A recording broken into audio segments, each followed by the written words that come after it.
Saudações cristãs, eu me chamo Marcos Lopes, seja bem-vindo ao canal Espada Triunfante.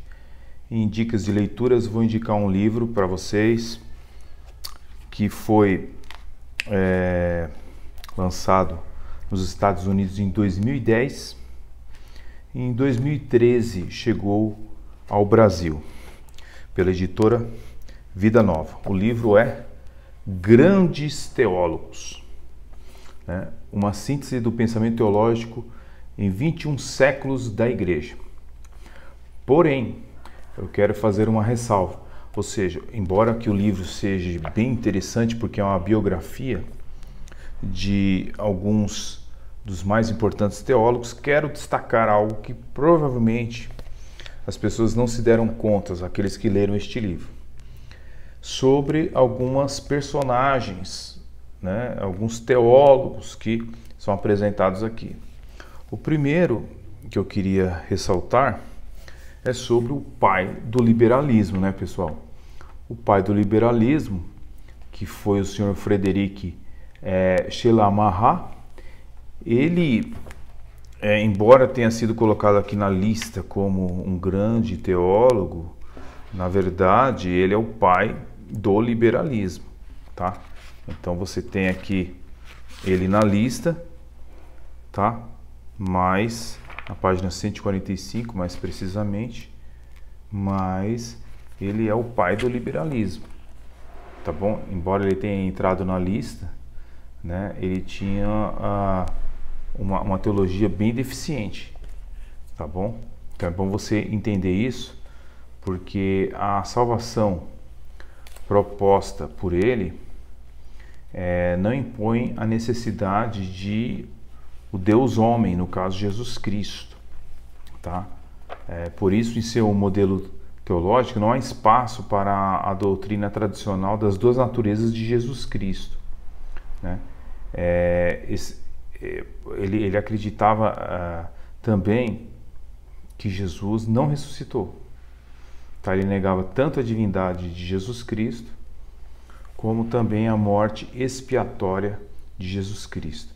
Então é muito bom você ter um cuidado quando o título do livro traz aqui Grandes Teólogos, né?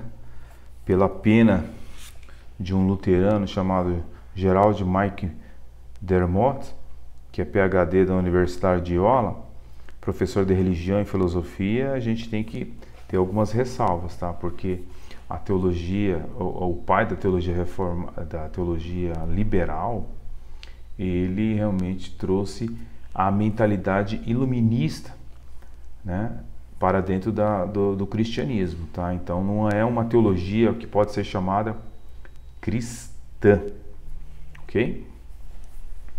Outro personagem também que é apresentado aqui no livro Grandes Teólogos, que é considerado um dos grandes teólogos do século XX, né? Podemos enquadrar aí, seria o Karl Barth. Karl Barth, né? Ele foi considerado o teólogo mais influente do século XX, certo?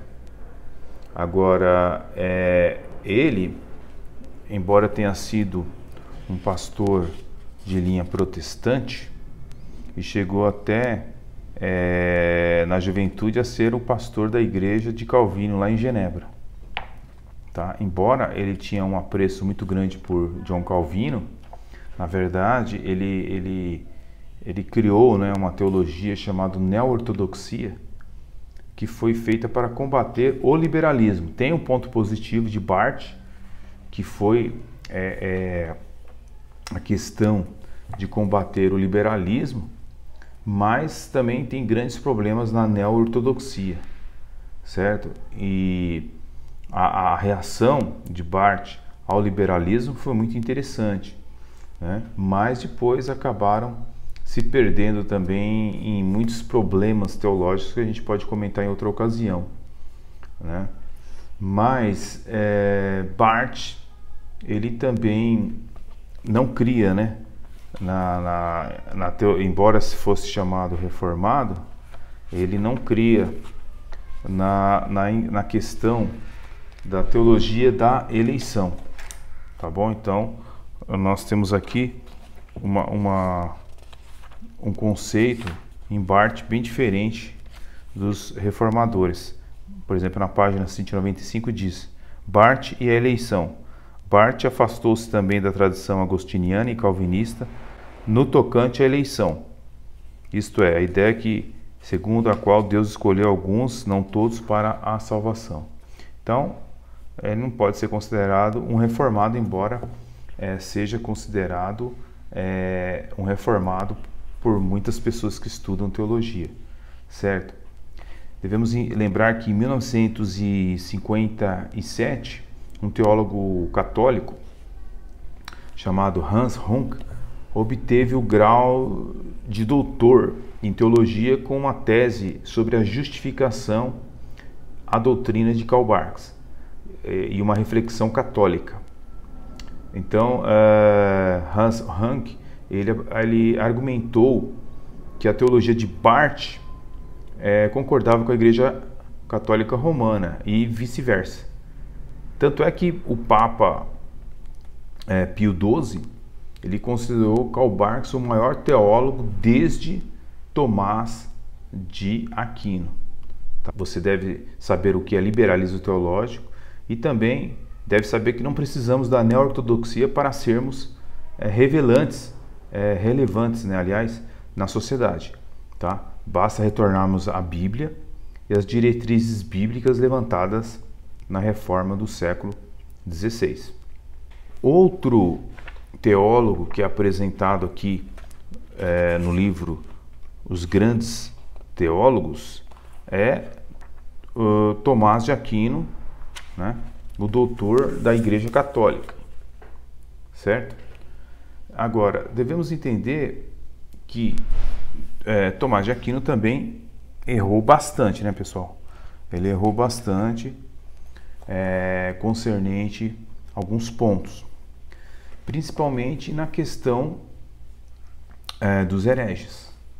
Na verdade, a Santa Inquisição ela foi moldada em cima das premissas de Tomás de Aquino. Então, você vê, por exemplo, algumas declarações de Tomás de Aquino que são assim bem conflitantes, tá, pessoal? Então, quando você começa a investigar a Suma Teológica concernente ao trato para com os hereges, bem problemático. Não só isso, né? Eu estou só dando um ponto, né? Mas uma das grandes doutrinas de que Tomás de Aquino não se distanciou da Igreja Católica, é evidente porque ele era católico, né? Foi a questão do livre-arbítrio, né? Tomás de Aquino ensina que a justificação decorre do ato do livre-arbítrio do homem ímpio. Ele diz o seguinte: quanto ao primeiro, deve-se dizer que o ato do livre-arbítrio que concorre para a justificação do ímpio é um consentimento em detestar o pecado e converter-se para Deus. E este consentimento é dado instantaneamente por Deus. Acontece que, muitas vezes, Tomás de Aquino é bipolar concernente à sua teologia, né? O próprio Tomás de Aquino, ele contradiz a si mesmo quando ele nega o dogma do livre-arbítrio em outra situação. Certa vez ele disse na sua Suma Teológica: é desta maneira que o pecado do primeiro pai é a causa da morte de todas as deficiências da natureza humana. Eis como o pecado do primeiro pai suprimiu a justiça original. Uma vez suprimida essa justiça original pelo pecado do primeiro pai, assim como a natureza humana foi ferida, quanto a alma pela desordem das potências, assim também se tornou corruptível pela desordem do mesmo corpo. Em outra ocasião, ele comenta sobre a questão do homem. Pela justiça original, a razão continua perfeitamente. As potências inferiores da alma e da própria razão encontram sua perfeição na submissão a Deus. Essa justiça original foi subtraída, como se disse, pelo pecado do primeiro pai. Por isso todas as potências da alma permanecem de certo modo destituídas da própria ordem pela qual se ordenam naturalmente a virtude. E essa destituição que se diz ferida na natureza.